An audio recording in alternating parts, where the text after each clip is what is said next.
This is CBS Eye on the World. I'm John Batchelor with Professor Joseph Ellis. The new book is The Cause.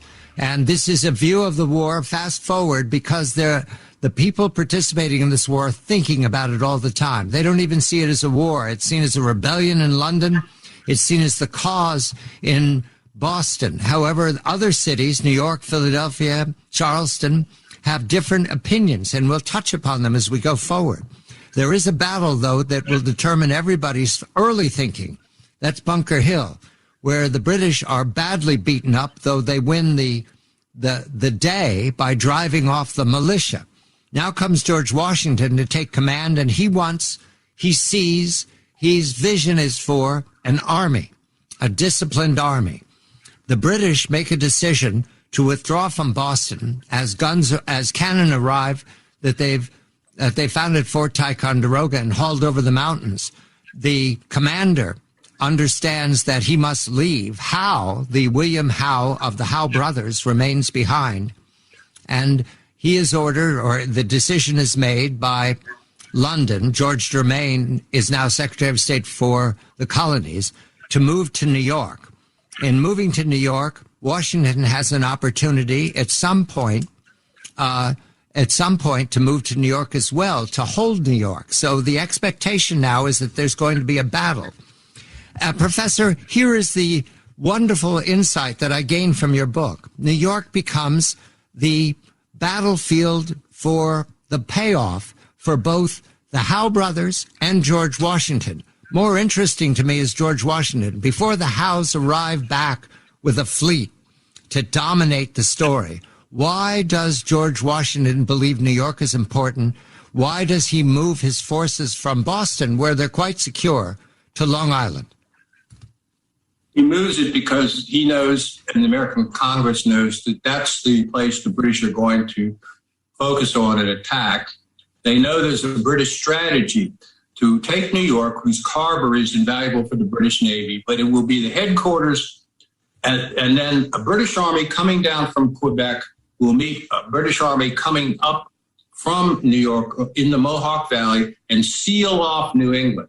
And then the two armies together will march across New England, devastate everything. The Navy will blow up the cities. And that's their strategy for victory. So Washington takes his 10,000 troops, which are then supplemented by another 20,000 militia from Pennsylvania, Maryland, New York, Connecticut, to defend this archipelago.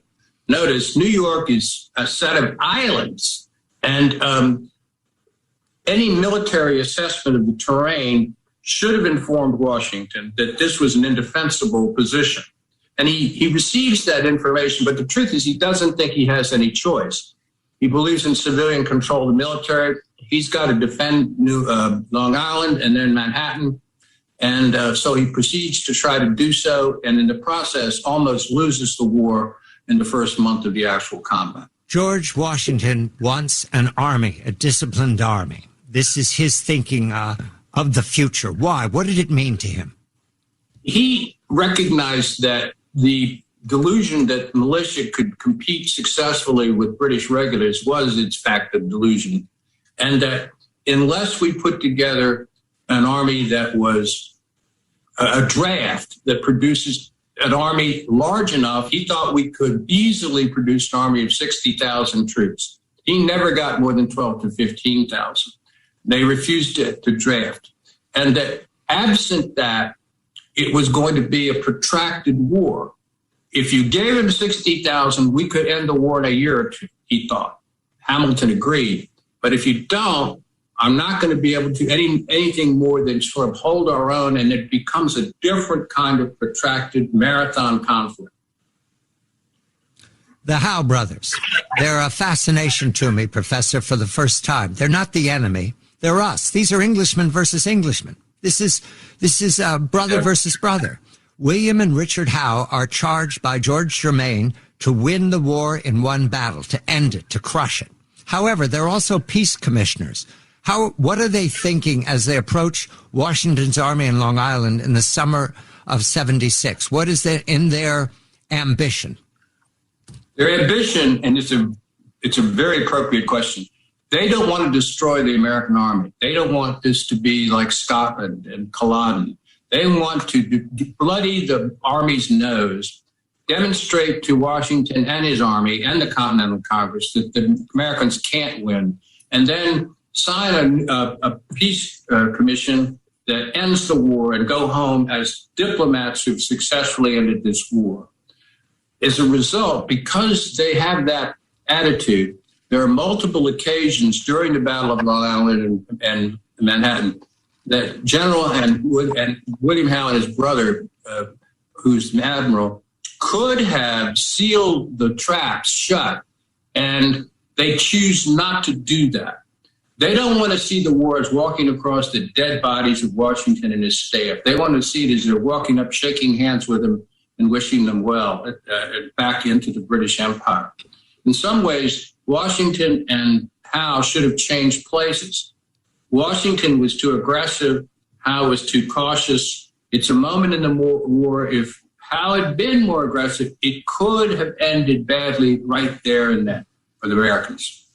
To note fighters with George Washington, you make us pay attention to Washington's good fortune to have men to stand next to him despite being overwhelmed. Nathaniel Greene and Israel Putnam. What do we need to know about them, Professor?